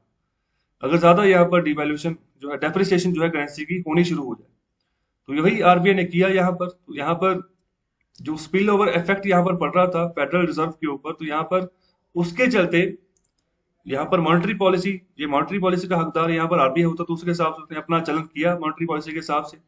और यहाँ पर सेकंड हाफ की बात करें 2020 की, तो यहाँ पर इंडिया को यहाँ पर बहुत बड़ी अमाउंट यहाँ पर देखने को मिली, बहुत बड़े पैमाने पर कैपिटल फ्लो आया। ओके, तो यहाँ पर जिसके चलते हमारा फॉरेन एक्सचेंज रिजर्व काफी बढ़ा। तो यहाँ पर बात करें कि जो increased flow of portfolio capital is widely acknowledge as a direct result of federal pumping massive amount of liquidity through its unconventional monetary policy instrument. तो ये जब फेडरल रिजर्व में जितना भी हमें यहाँ पर पैसा रिजर्व में बढ़ता हुआ नजर आया, तो इसका रीजन वही था कि जो मॉनेटरी पॉलिसी का इस्तेमाल किया गया आरबीआई के द्वारा, जिसके चलते ये सब सिनेरियो बना कि यहाँ पर इंटरनेशनल जो पोर्टफोलियो इन्वेस्टर्स, उन्होंने भी यहाँ पर इन्वेस्टमेंट बनानी शुरू कर दी। और ऐसे ही यहाँ पर बात करें कि ऐसी कोई इंटरवेंशन अगर किया जाती है, तो यहाँ पर कोशिश होती है कि महंगाई को हम यहाँ पर न्यूट्रलाइज करें, कंट्रोल करें। और तो यहाँ पर अगर बात करें अगर इंडिया की और यहाँ पर उसके ट्रेडिंग पार्टनर्स की, ओके, तो ऐसी इंटरवेंशन ज्यादातर यहाँ पर न्यूट्रलाइज करने की यहाँ पर कोशिश होती है कि महंगाई को कंट्रोल करके चले। तो अगर इंडिया की बात करें तो एक्सपोर्ट्स यहाँ पर कम होते जा रहे, डिक्लाइन होते जा रहे, तो यहाँ पर ऐसी इंटरवेंशन, तो उसको आप ये नहीं कह सकते कि हम करेंसी मैनिपुलेशन कर रहे हैं। हम यहाँ पर अपनी इकोनॉमी को कैसे सही करेंगे, हमारा दायित्व है, हमारा आरबीआई का दायित्व है वो जैसा भी करे, ठीक है, अपने किन्हीं लिमिटेड दायरों में रहकर वो काम कर रहा है तो उसको वो करने का हकदार है। तो यहाँ पर जो यूएस की रिपोर्ट है एसेंशियली यहाँ पर looks at the archaic template to group countries presumably anti antithetical to US interest. This serves as illustration of dubious shadow boxing. तो कहने का मतलब ये यूएस की जो रिपोर्ट है एक तरीके से ये चीज दर्शाती है अपने जो भी ग्रुप कंट्रीज के साथ जो उसकी पार्टनरशिप है जिसमें इंटरेस्ट के हिसाब से यहाँ पर काम हो रहा है, एक तरीके का शक का यहाँ पर ना फिनोमिना क्रिएट किया जा रहा है, जो कि यहाँ पर किसी भी बायलैटरल ट्रेड में ये अच्छी बात नहीं होती है। इसको मतलब ऐसे ही आप जो है ना बिना सोचे समझे किसी भी देश को ऐसे मैनिपुलेशन की लिस्ट में आप नहीं डाल सकते, या फिर ऐसी एक्टिविटी नहीं कर सकते जो वो देश के द्वारा यहाँ पर कुछ ऐसा काम जब किया ही ना गया हो। तो यही सिचुएशन यहाँ पर अमेरिका बना रहा है। तो यहाँ पर जो पाल है, जो राइटर है इस आर्टिकल के, प्रोफेसर है इकोनॉमिक्स के Indian institute of management Calcutta, और जो दूसरे यहाँ पर ऑथर है इस आर्टिकल के वो डायरेक्टर है national institute of bank management Pune. और आखिर में यहाँ पर बात कर रहे हैं एडिटोरियल नंबर 5 में केयरफुल विद डिस्क्रिशनरी पावर्स। तो यहाँ पर डिस्क्रिशनरी पावर का मतलब होता है जो कोई भी ऑफिसर जो अपनी बुद्धि के हिसाब से यहाँ पर जो जिस भी तरीके से वो काम करना चाहे, तो इसमें जो भी रेगुलेशन इसको दी गई है, तो यहाँ पर ये बात की जा रही है कि उसको ओवर रेगुलेशन मत करे, यहाँ पर ओवर डिस्क्रिशनरी पावर्स उनको मत दे, जिसके चलते कि वो अपनी मनमानी शुरू कर दे कि मतलब जिस भी सेक्टर में जिस हिसाब से इनको अच्छा लगे उस हिसाब से ये चलाना शुरू कर दे उस विभाग को। जैसे 1975 के आसपास की बात करें, उस समय इंस्पेक्टर राज ये लफ्ज बहुत मशहूर था। ओके, कि मतलब कि रेगुलेशन ज्यादातर होती थी कि मतलब कि पूरे देश को ब्यूरोक्रेसी ही चला रही थी। मतलब ऐसा था कि इंपोर्ट्स के ऊपर उस समय पाबंदी लगाई हुई थी अलग अलग सेक्टर्स में। तो इस तरीके से सिनेरियो बनाया था कि हमारे अपने देश में खुद से ही हम जो है कैपेसिटी बिल्डिंग करेंगे, खुद से ही अपना जो है इंफ्रास्ट्रक्चर डेवलप करेंगे। तो ये फोकस उस समय था, और ज्यादातर यहाँ पर सरकारी तंत्र ही था कि जो भी सारा चीजों को कंट्रोल करता था। प्राइवेट सेक्टर उस समय इतना था नहीं। तो अभी उसी चीज की आगे बात कर रहे हैं कि जब भी ऐसे ओवर रेगुलेशन होगा, ओवर यहाँ पर डिस्क्रिशनरी पावर दे दी जाएगी, तब यहाँ पर करप्शन के चांसेस बहुत ज्यादा हो जाएंगे। तो यहाँ पर बहुत सारे करप्शन स्ट्रेटेजिस्ट हैं जिनके द्वारा ये बात कही जा रही है कि मतलब इस तरीके का सिनेरियो सिचुएशन को खराब कर देगा। इसको आप मेंटेन करके चलें। अगर आप किसी को डिस्क्रिशनरी पावर देनी तो हिसाब से यहाँ पर उसको कंट्रोल करें, दोबारा से उसको इंस्पेक्शन भी करें, मॉनिटर भी करें कि किस तरीके से काम किया। अगर यहाँ पर कोई सरकारी अफसर काम कर भी रहा है, चाहे कोई डीएम ऑफिस में है, चाहे तहसीलदार है, चाहे इसके अलावा कोई भी यहाँ पर ऑफिसर है सरकार के अंदर जो काम कर रहा है, उसको उसके ऊपर निगरानी रखनी भी जरूरी है। ओके, तो ये सिचुएशन यहाँ पर हमें देखना होगा। यहाँ पर डिस्क्रिशनरी पावर्स के क्षेत्र में, यहाँ पर रेगुलेशन के क्षेत्र में यहाँ पर ओवर नहीं हो जाना है, इसको बैलेंस करके चलना है। तभी सही तरीके से अलग अलग पैरामीटर्स के हिसाब से आप जो है इकोनॉमी को कंट्रोल कर पाओगे। सबसे जो बड़ा दाग है करप्शन का, उसको कंट्रोल कर पाओगे। तो ये यहाँ पर पूरा ओवरऑल सिनेरियो है इस आर्टिकल का, और इसको आप जो है इसकी डिटेलिंग है, न्यूज़पेपर लेके इसको पढ़ो। तो पढ़ने में से भी पढ़ के भी यहाँ पर जो है ना काफी चीजें आपको समझने को मिलेगी इस एडिटोरियल से। तो अभी आज का आखिरी जो टॉपिक है उसको डिस्कस करते हैं। और आज का जो इकोनॉमिक कंसेप्ट है उसमें हम बात करेंगे इकोनॉमिक्स ऑफ स्केल की। तो इसमें बात करें इकोनॉमिक्स ऑफ स्केल क्या होता है। मतलब कहने का ये, आपका जो प्रोडक्ट है आप चाह रहे हैं कि वो मार्केट में जगह बनाए, तो मार्केट में जगह बनाए तो उसके लिए क्वालिटी चाहिए और यहाँ पर कम से कम प्राइस चाहिए, तब जाकर आप जो है आपका प्रोडक्ट आगे बढ़ सकेगा।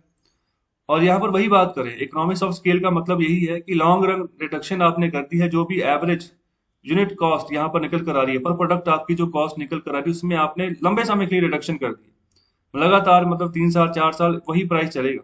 ओके, तो यहाँ पर जिससे क्या होगा कि जो फर्म की आउटपुट है वो बढ़ जाएगी, क्योंकि कम दाम में हर एक कोई यहाँ पर चीज खरीदना, क्वालिटी चीज खरीदना पसंद करता है। तो यहाँ पर इसका ऑपोजिट सिचुएशन जो है उसको हम बोलते हैं डिस इकोनॉमिक्स ऑफ स्केल। मतलब कि अभी स्केल इकोनॉमिक आपके प्रोडक्ट का जो स्केल है वो सिकुड़ता जा रहा है, कॉन्ट्रैक्ट होता जा रहा है।